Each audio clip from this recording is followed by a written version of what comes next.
ભાસ્કરના morning news બુલેટિનમાં આપનું સ્વાગત છે। હું છું ધ્રુવી। ફટાફટ નજર કરીએ 7 મોટા સમાચાર પર।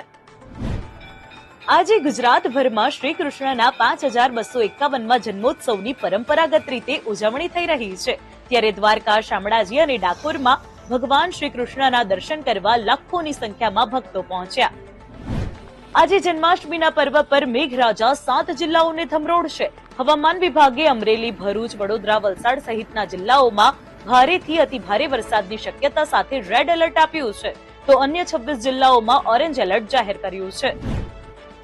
ગઈકાલે રાજ્યના 200થી વધુ તાલુકાઓમાં વરસાદ વરસ્યો। દક્ષિણ ગુજરાત અને સૌરાષ્ટ્રમાં મેઘરાજાએ ધમાકેદાર બેટિંગ કરી વલસાડ, નવસારીના નીચાણવાળા વિસ્તારો જળબંબાકાર થતા લોકો મુશ્કેલીમાં મુકાયા। રાજકોટનો લોકમેળો ધોધમાર વરસાદે ધોઈ નાખ્યો। ભારે વરસાદના કારણે રેસકોર્સ મેદાનમાં આખો વિડિયો જોવા માટે ડાઉનલોડ કરો દિવ્ય ભાસ્કર એપ।